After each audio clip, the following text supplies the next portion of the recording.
Hi guys, welcome to another video from Paul here at CCTV Systems UK. Today we're going to talk about Hikvision and we're going to talk specifically about the false alarm filter. Now, we've got to talk about it today for two reasons. Firstly, the camera here that you can see in the foreground. This one is here just for illustration purposes. I've got it pointing at the screen, and this one is live, as you can see. Secondly, the amount of emails and messages we've had about false alarms on these cameras, because these are the Hikvision Turbo HDX with the HD wide-angle 2.8 lens, the built-in PIR, which is this dark coloured bulge here. In the binnacle, there's three lights. The centre one is a white light, which comes on the night, hence the reason why it's colour view, because it stays in colour 24 hours a day. And there are two strobes, a red and a blue, which flash alternately when the alarm goes off. And even though this is for illustration, you can see this camera that's live. If you look on the side of the case, you can see some perforated holes. It's the same on the other side and same just underneath the actual lens, and that's so the sound of the siren can get out.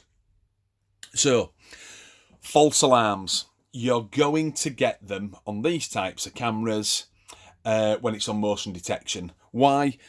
Because as the strobes go off, they agitate the motion detection squares. I can't put it any more simple than that. Don't get me wrong. We've had an email from a guy a couple of days ago who's bought some of these cameras somewhere up in Scotland. He's in the Scottish borders, and he's actually got deer roaming freely through his garden. He's called Steve, and they're setting off his alarms and his sirens. Steve, we're good, but I'm not quite sure if we're that good. But we'll give it a go for you. This one's definitely for you. So we're going to set it up. We'll do a fair test with the false alarm filter on and with it off. So it's set off. So let's do that first. I won't go into too much detail as I'm setting the motion detection grids for these types of cameras, because of course we've done other videos which are much slower and much more in depth. So in the interest of time, I'll do it quickly. Right click, system, left click, event, left click. It's a normal event, motion detection, camera number 1. So I'll enable. For the purposes of this video, I'm just going to clear the screen by pressing clear. Halfway down, I'm going to left click on my mouse, drag it all the way into the far corner, let go, and press apply. The reason why I've done that is I'm over here. As you can see, I want to be able to move freely, but obviously be able to put my hands into the motion squares if I so wish. That way we get a fair test. So the machine DVR comes set on 20%. I've asked the question, and most people have said they've got it set at 40. So I'm going to do the same. Let's try and replicate what we've been told. The arming schedule, all these segments are in blue, which is continuous, which we want for the purpose of the video, and the linkage. You've all seen these before in our previous videos. If not, go back and have a quick look. Full screen monitoring, audible warning, which is the bleep from the DVR, and the notify surveillance centre, which if you've okayed it on your phone and you've got the DVR networked, will push a notification through to your mobile device. Here, of course, it's got 3 alarms. Number 1, this camera, or this one should I say, because that's one that's wired up. Number 1 is the light, which is the flashing strobe lights. Number 2 is the alarm output, which is a little toggle attached to the bottom of the lead on the camera end. We don't need that today. And I'm not going to put the sound on because it'll drive us nuts while we're doing this recording. So, to make sure you can see that this is the correct camera, I'll just nip up to the little setting wheel here at the side of trigger alarm output. And if I press it, camera 1, light, down to trigger, and away you go. As you can see, that's the camera Obviously, there's a reason why I've got it facing this direction so it doesn't come back at our camera. So we've got it set, it's on 24 hours a day. The linkage is set just half of the screen, as you can see. I'll link the light, apply it, go back to the area settings so you can see what's going on. Again, the false alarm filter is not activated. I've specifically left that off so we can have a fair test. So here we go. My hand, obviously no motion squares here, so we're not getting any false alarms. If I push it into that area there, we then get an activation, as you can see. Okay, so why are we getting repeat notifications and repeat alarms? And I don't know if you can just make it out there. The strobe light is actually activating these motion sensor squares. Now that camera should have gone off after 5 seconds because that's how they're set with the factory settings. And it isn't, it's still going. So imagine this. In your linkage, in your linkage, you've got the siren going, the flashing light, and the notifications through to your phone. So you're getting an activation to your phone every 60 seconds, and this thing doesn't stop going. And you can tell this is our problem because I'm here. I'm nowhere near those motion squares. So, case in point, these are our false alarms. Because it's not going to stop, I'll just turn the linkage off for the light.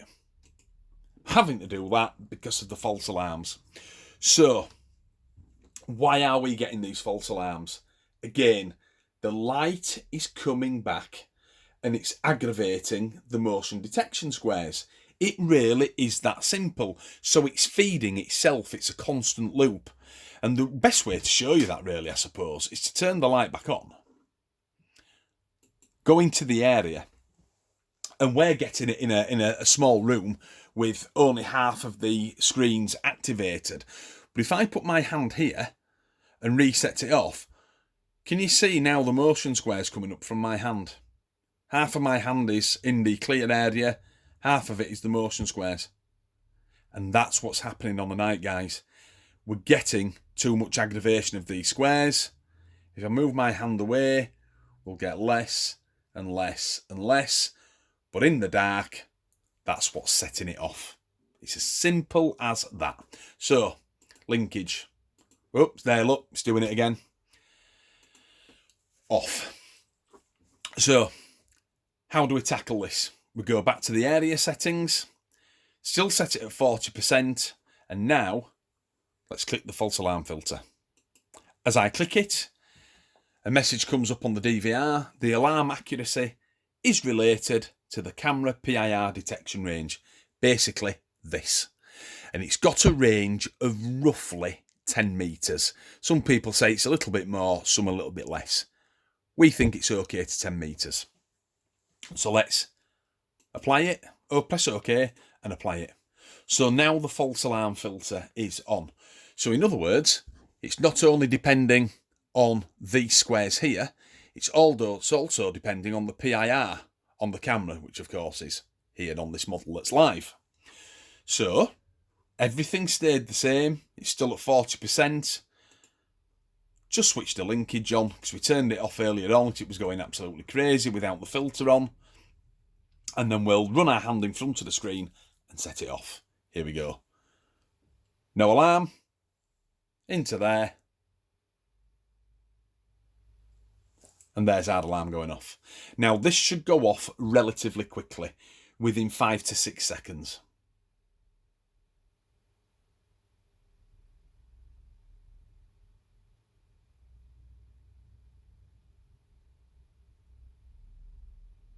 There you go. So that is the false alarm filter at work. Previously, without the false alarm filter on, this thing was going absolutely nuts. And we know it was because I even had to turn the linkage off. So that is your false alarm filter in full swing. Now, there's more that we can do here. Again, because I'm messing around with it, I'll unclick the light just for a minute and apply it. So, there's more. We can actually alter the sensitivity of this PIR light. Obviously, it's on this camera. This is just for illustration. And the way to do that is go into the main view.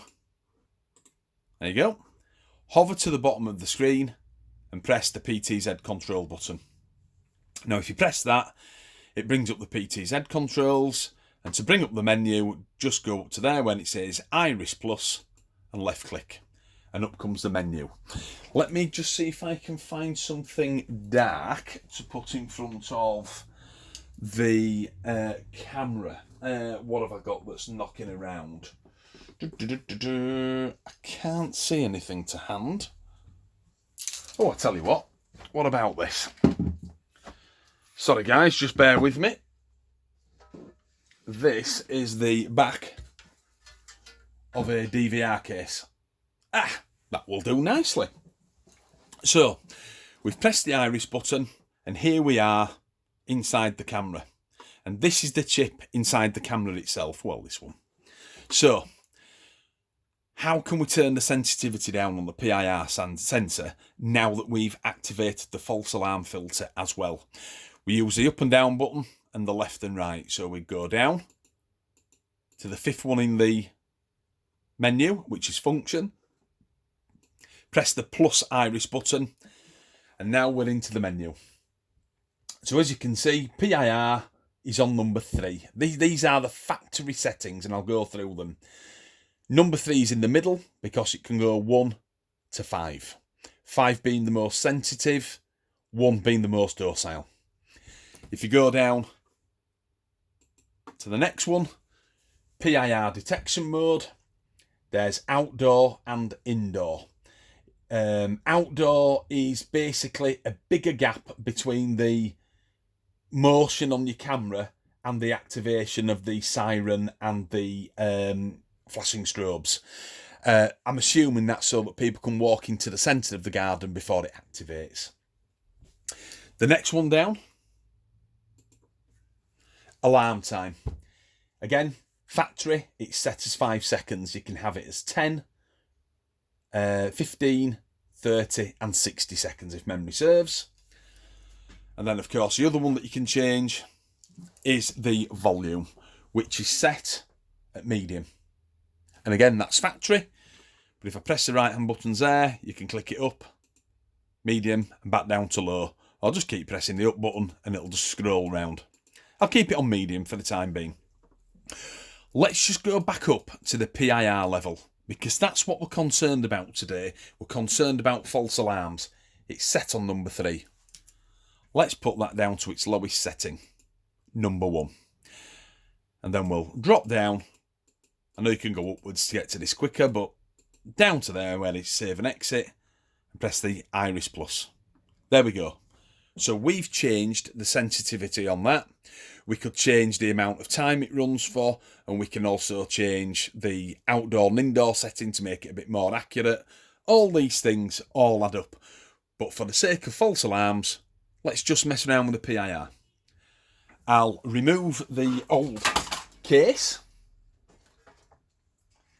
And then let's do this again, and this time with everything engaged. The sirens, the notification through to the phone, everything. So, right click, system, event. Everything stayed the same on here. The grid is still at the right hand side. We've still got half of the screen that's not activated. It's still at 40%. What I will do this time is put it down to 20 and apply it, because I always have our camera set on 20. It's more than good enough out to 10 to 15 metres. The false alarm filter is still engaged, which is what we want. Arming schedule's on 24 hours. Linkage. Here we go. The light, which is the strobes. The sound, which is the siren. The audible warning from the DVR, and notify surveillance centre so it pushes the notification through to my phone. Apply. I'll go back to area just for the sake of this video so you can see what we're going to do. So again, false alarm activated, And I've just dropped the sensitivity down to 20%, which is what we have it set at anyway. Are you ready? Let's see if this works. Hand here, and there we go.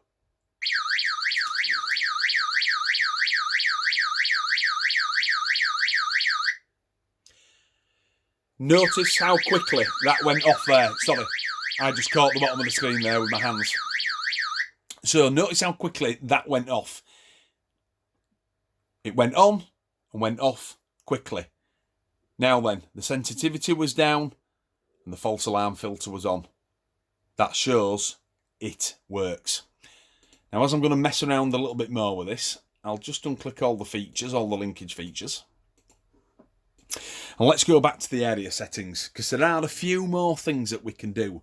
Because if we've lowered the sensitivity, put the false alarm filter on as well, and turn down the PIR on the onboard chip inside the camera, what more can we do? Well, let's focus on these grids. Now, just bear with me, because I'll mess around with the zoom a little bit on my camera.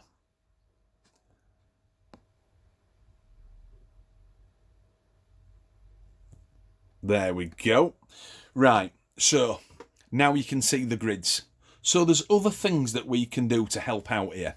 Half of that is activated on this side and the other half is not. So let's just clear this and press apply. So let's just imagine where this Hikvision DVR is here, that's a doorway or maybe an entranceway into your garden where the camera's looking. So instead of having all the grids up, I'll left click, hold my finger down and drag it over to there and press apply. So that is our doorway. Now, as you can imagine, you get no false alarms from all this extra area that you've got here. Why? Because there's no motion detection grids.